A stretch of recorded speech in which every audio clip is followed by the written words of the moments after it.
Bismillahirrahmanirrahim. Assalamualaikum warahmatullahi wabarakatuh. Bismillah.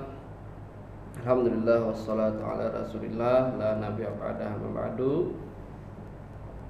Selamat bertemu kembali kawan-kawan dalam perkuliahan kita. Hari ini kita akan mendiskusikan sila lanjutan dari sila yang terdapat dalam Pancasila.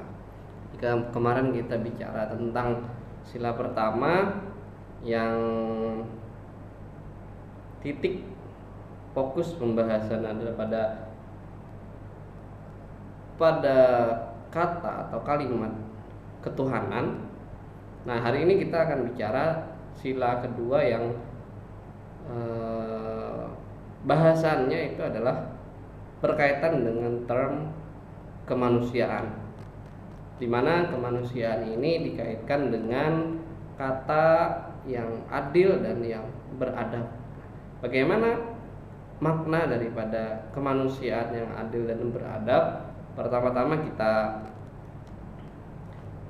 kita lihat makna daripada kemanusiaan itu terlebih dahulu.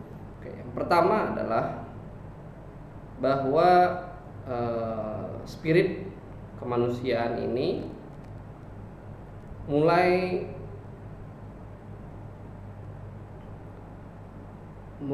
membahana, mulai memasuki kehidupan masyarakat secara umum itu sejak abad ke-19. Era-era di mana Renaissance dan Abklärung di Eropa itu, kalau kita pernah mendengar itu Eropa abad pencerahan, ini adalah masa-masa di mana humanisme mulai menjadi tren berpikir masyarakat, di mana sebelumnya ide-ide humanisme itu sendiri sudah ada, sudah dikonsepkan, sudah diciptakan, sudah dipikirkan oleh para tokoh-tokoh, tetapi tidak sebesar, tidak se-euforia pada abad ke-19 ini, dimana ketika manusia yang menjalani perjalanan hidup dari abad ke-8 istilahnya menuju abad pencerahan, di dalamnya itu ada ide humanisme. Jadi humanisme lahir dari kesadaran modern awal, di mana yang sebelumnya pikiran masyarakat umum itu didominasi oleh pikiran agama, dalam tanda kutip gereja pada waktu itu. Segala sesuatu itu diputuskan oleh gereja, mana yang benar menurut agama dan mana yang tidak, mana yang boleh dan mana yang tidak. Logika yang dipakai adalah logika yang teosentris tentu saja. Jadi semua bertumpu pada yang sakral, pada Tuhan. Tapi hal itu disalahgunakan oleh gereja dengan alasan teosentris, dengan alasan agama. Mereka mengkungkung masyarakat, mereka menipu masyarakat bahkan, dan tidak ingin itu digoyang. Beberapa kelompok orang ilmuwan itu mencoba untuk mendobrak ini, maka lahirlah pemikiran yang humanis, di mana teosentris yang sumber atau core-nya itu ada pada teologi, itu bergeser pada antroposentris, pada manusia yang kemudian menjadi tolok ukur segala sesuatu. Kemanusiaan itu lebih dihidupkan kembali. Ciri-cirinya ada 3. Pertama subjektivis, kemudian kritis, dan progresif. Subjektivis berarti manusia menyadari dirinya sebagai subjek. pusat realitas yang menjadi ukuran segala sesuatu. Yang sebelumnya manusia itu ditempatkan di pinggiran. Tolok ukur segala sesuatu itu adalah seperti yang diajarkan gereja, seperti yang diajarkan logika teosentris. Nah, itu ingin digeser dan bergeser pada akhirnya dengan menjadikan manusia itu pusat realitas. Tidak, bukan alam lagi ya. Sebelumnya alam, sebelumnya agama itu yang menjadi pusat. Alam ini adalah segala inti daripada segalanya. Nah, kosmosentris atau teosentris, agama ini menjadi pusat daripada segalanya. Itu digeser, yang sebelumnya manusia dianggap hanya sekedar pinggiran daripada realita sebenarnya, ini manusia kemudian menjadi subjeknya, dan kemudian agama dipinggirkan dan alam, kosmos ini menjadi objek daripada manusia. Bergeser daripada yang pinggir kemudian ke tengah, dia menjadi subjek daripada segala sesuatu, pusat realitas. Kemudian kritis, keberanian untuk berpikir sendiri di luar tuntutan tradisi atau otoritas. Nah, ini yang disebut sebagai otoritas tadi. Otoritas gereja itu mengatur semuanya, atau otoritas-otoritas yang lain. Logika kritis ini juga muncul dalam konsep humanisme.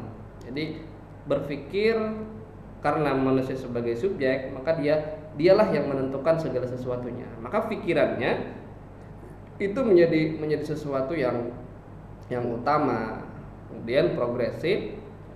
Waktu adalah sesuatu yang tak terulang lagi. Waktu adalah rangkaian peristiwa yang mengarah pada satu tujuan yang dituju oleh subjektivitas dan kritik.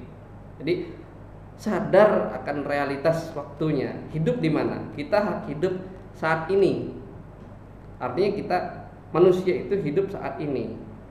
Inilah yang kita hadapi, tidak lagi melihat ke belakang.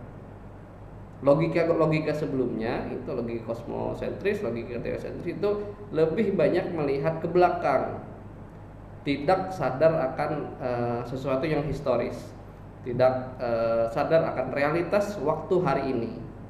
Nah, yang lalu biarlah berlalu. Jadi yang dilihat oleh ide humanisme itu adalah apa yang terjadi hari ini. Subjek, dia menjadi subjek, kemudian dia kritis, berpikir atas dasar pikirannya sendiri dan sadar akan realitas waktunya. Itu inti daripada ide humanisme. Nah,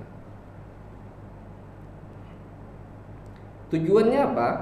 Tujuan daripada menjadikan manusia itu sebagai subjek, kemudian menjadikan pikiran itu bebas, artinya manusia bisa berpikir secara mandiri tanpa perlu didikte oleh orang lain, oleh otoritas, dan juga sadar akan realitas waktu, ruang, dan waktunya.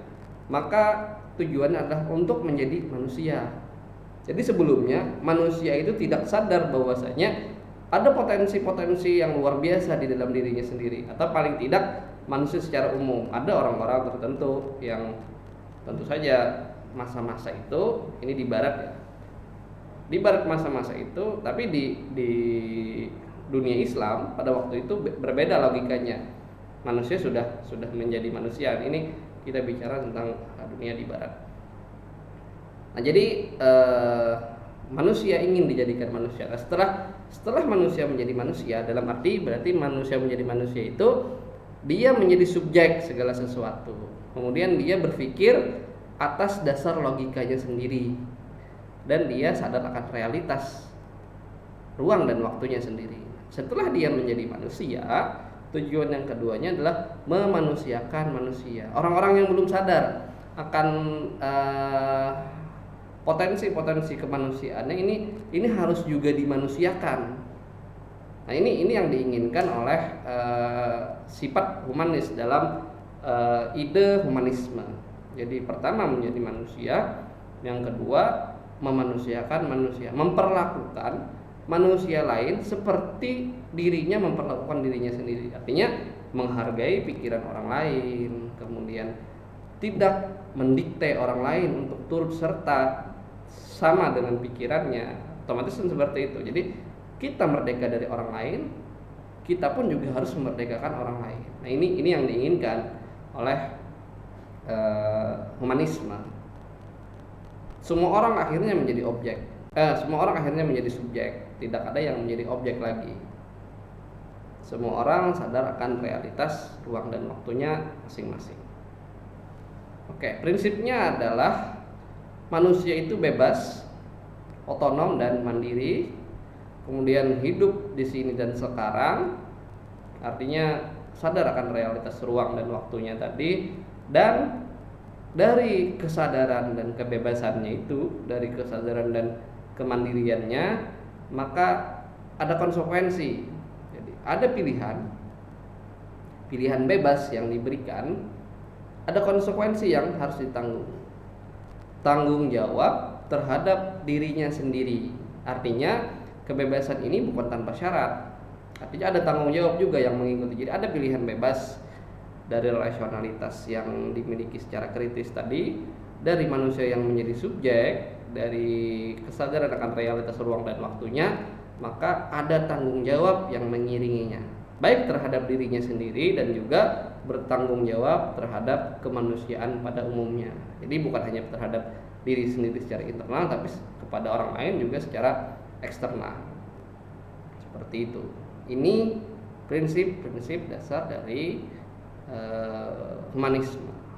Nah, bagaimana humanisme yang adil dan beradab, atau bagaimana kemanusiaan yang adil dan beradab pada tataran yang ini, bukannya kadang sebenarnya, dan sudah terjadi. Jadi kemanusiaan yang menjadikan dirinya subjek, kemudian menjadikan dirinya berpikir bebas, ini ternyata juga disalahgunakan. Jadi spirit pembebasan yang dibawa oleh orang-orang modern awal ini, ketika membebaskan dirinya daripada kungkungan gereja, pada akhirnya mereka juga menjadi orang yang mengungkung kelompok lain.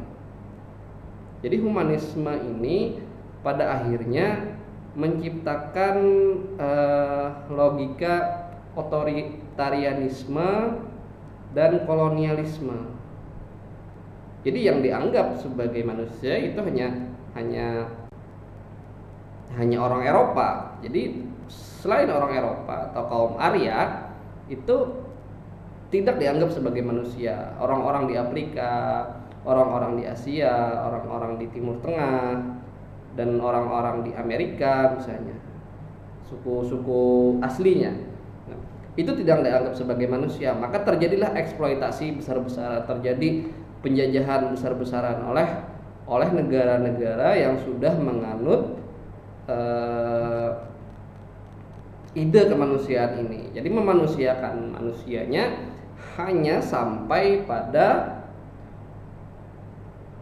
manusia dalam tanda kutip orang kulit putih, seperti itu. Atau bahkan ras-ras kulit putih tertentu pun menjadi marginal dalam hal ini, hanya kelompok-kelompok tertentu. Jadi masih ada penyimpangan dalam ide humanisme ini dalam prakteknya. Entah itu juga dipengaruhi oleh ide kapitalisme, entah itu juga dipengaruhi oleh rasisme dan lain sebagainya. Tapi ide humanisme awal yang ini tidak sepenuhnya berjalan. Artinya manusia menjadi diri sebagai subjek, tapi membiarkan manusia lain tidak sadar akan realitas itu. Dia kritis, artinya dia berpikir sendiri, tapi membiarkan orang lain ada di bawah otoritasnya. Dia membiarkan orang lain tidak sadar akan realitas ruang dan waktunya. Maka melahirkanlah masa-masa kolonialisme, masa-masa penjajahan terhadap bangsa-bangsa non-Eropa, termasuk kita di Indonesia. Ini menjadi korban daripada penjajahan yang sangat brutal seperti itu. Maka Soekarno atau para founding father yang merumuskan sila-sila kemanusiaan ini melihat bahwasanya kemanusiaan saja tidak cukup, maka kemanusiaan ini harus dibarengi dengan konsep yang adil dan yang beradab. Konsekuensi kemerdekaan manusia sebagai subjek, konsekuensi berpikirnya manusia, konsekuensi sadarnya akan realitas ruang dan waktunya, maka harus ada batasan-batasan. Adil berarti meski sebagai subjek manusia itu harus menyadari manusia tidak menduduki tempat istimewa atau pusat masyarakat. Pada dasarnya ia dibentuk oleh relasi-relasi struktural dengan setiap apapun yang ada di alam semesta. Hal ini akan menyebabkan menentang praktik eksploitasi kemanusiaan yang sadar akan dirinya. Jadi kemanusiaan ini setelah dia menjadi manusia, setelah dia memanusiakan manusia lain, dia akan sadar, oh ternyata manusia itu sangat berkaitan dengan keberadaan yang lain, dengan alam, dengan hal-hal di luar kemanusiaan. Manusia tidak akan bisa hidup kalau kita bicara tentang agama, seluruhnya ini adalah ayat Tuhan. Manusia itu sendiri adalah ayat Tuhan, ayat kauniyahnya. Alam semesta juga adalah ayat Tuhan, ayat kauniyah Tuhan. Bahasa Tuhan kepada alam semesta selain bahasa teks ayat-ayat kauniyah. Nah, menyadari hal itu, maka manusia akan menjadi manusia yang adil dan beradab. Tidak akan ada eksploitasi terhadap sumber daya alam, tidak akan ada eksploitasi. Jadi manusia ini yang menjadikan dirinya sebagai subjek, yang menjadi subjek, tidak akan serta-merta menobjektifikasi secara radikal, secara semena-mena terhadap alam. Jadi ini yang diinginkan oleh humanisme yang adil dan beradab, kemanusiaan yang adil dan beradab. Kemudian meski bebas, manusia tidak bersifat eksklusif. Nah, ini yang berkaitan dengan kolonialisme tadi. Seperti dalam kolonialisme dan totalitarianisme, di mana kemanusiaan disempitkan pada peradaban tertentu atau ras tertentu atau kelas sosial tertentu, yang melahirkan penindasan terhadap manusia lain dengan pembenaran antroposentris, menentang penindasan. Ini berarti konsep ini manusia yang bebas tetapi adil dan beradab ini menentang penindasan terhadap manusia lain. Manusia dengan kesadaran etis bahwa manusia itu memang harus memanusiakan manusia yang lain, bukan hanya dalam ruang lingkup yang sempit, manusia yang satu peradaban atau satu ras, satu kelas sosial, tapi seluruhnya, tidak memandang apapun agamanya, tidak memandang apapun kelas sosialnya, tidak memandang apapun rasnya. Semua orang yang katakanlah homo sapiens itu adalah manusia. Seperti apapun peradaban sampai pemikiran budaya dan peradabannya tertinggal dengan peradaban yang lain, maka tetap harus diperlakukan sebagai manusia. Tidak ada penindasan, tidak ada penjajahan, tidak ada penipuan. Ini yang diinginkan oleh humanisme yang adil dan beradab. Pertama, tidak ada eksploitasi terhadap alam. Yang kedua, tidak ada eksploitasi atau penindasan terhadap manusia lainnya. Jadi menjadi manusia sekaligus memanusiakan manusia lainnya secara komprehensif, tidak terkotak-kotak lagi, tidak sempit bahasanya. Kemudian meski kritis, manusia bukan sebagai kesadaran atau rasionalitas belaka. Manusia sebagai individu adalah semacam masyarakat yang terdiri atas banyak sistem di dalamnya. Artinya manusia sebagai makhluk sosial, seperti itulah bahasa sederhananya. Maka hal ini menghargai kesadaran multitude dan juga sekaligus kesadaran plural. Manusia yang sadar akan keterbukaan bias. Hasilnya adalah manusia yang sadar akan keterbukaan bias. Jadi pikiran kita yang kritis, pikiran manusia yang kata dirinya sendiri adalah pikiran yang rasional, itu sebenarnya tidak serta-merta kesadaran individu, tetapi itu adalah juga dibentuk oleh kesadaran masyarakat. kita tidak akan bisa menghasilkan satu pikiran tertentu tanpa ada pengaruh-pengaruh eksternal, pengaruh buku yang kita baca, pengaruh tayangan yang kita tonton, pengaruh orang yang kita ajak bicara, pengaruh keluarga, pengaruh agama yang kita anut, atau apapun itu. Nah, ini yang menjadi dasar, menjadi pondasi daripada pikiran kita. Oleh karena itu, maka tidak benar untuk jumawa dengan kesadaran kritisnya sendiri.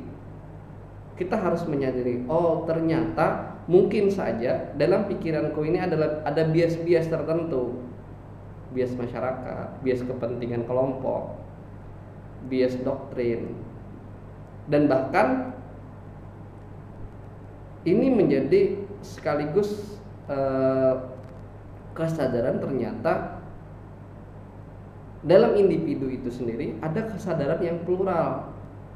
Dalam pikiran kita sendiri, mungkin kawan-kawan bisa rasakan. Kadang kita hari ini berpikir A terkait dengan suatu tema, satu konsep atau satu permasalahan. 1 bulan ke depan setelah kita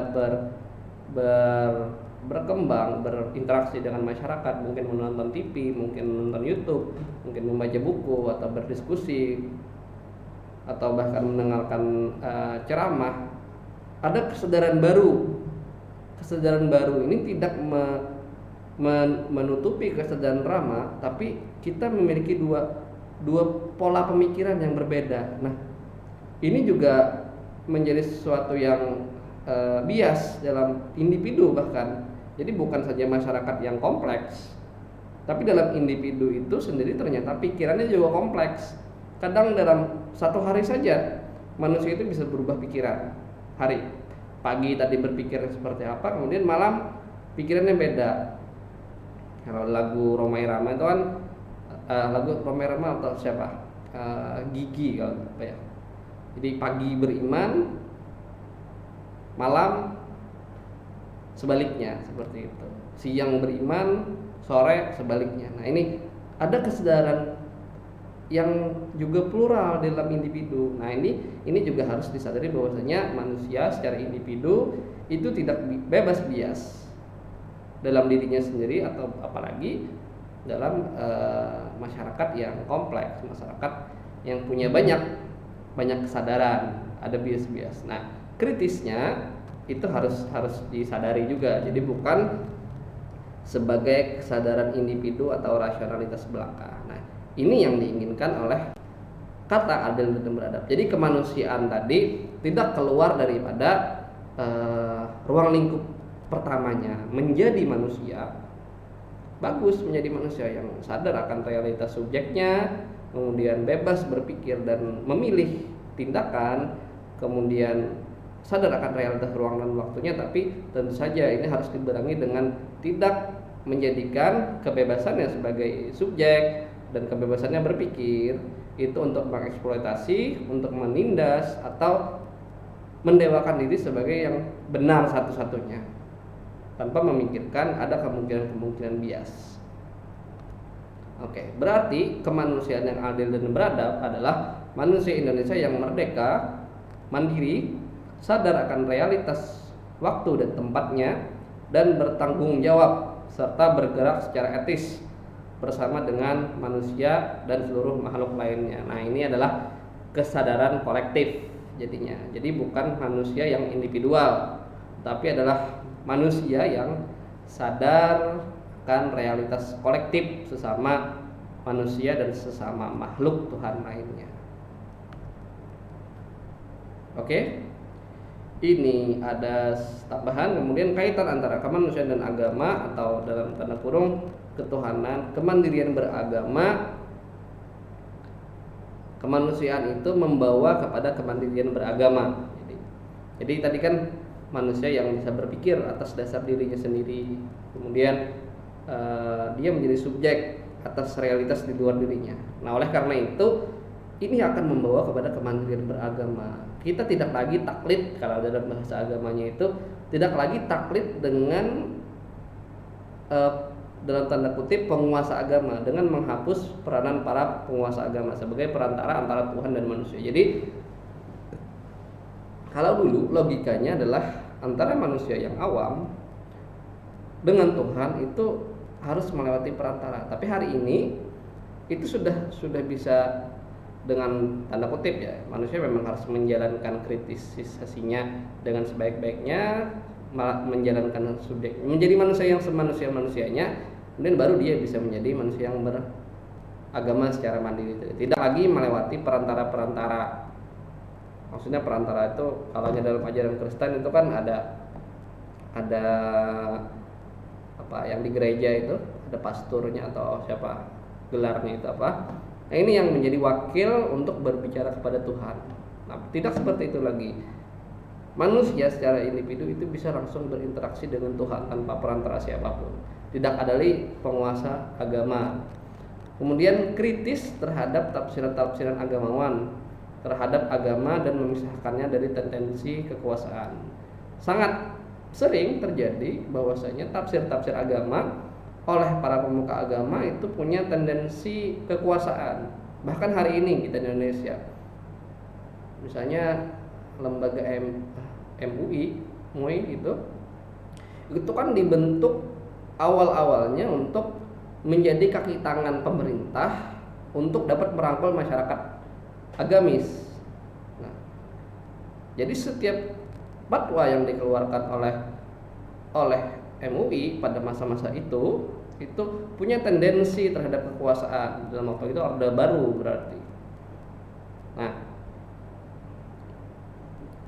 dengan pikiran yang kritis, dengan kesadaran realitas kritis tadi, maka kita bisa memfilter mana tafsir-tafsir para pemuka agama yang punya tendensi kekuasaan atau punya kepentingan politik tertentu, mana yang tidak, mana yang bisa diikuti, mana yang tidak, mana yang sesuai dengan cara kita sendiri membaca agama dengan cara-cara kelompok-kelompok atau para pemuka agama ini.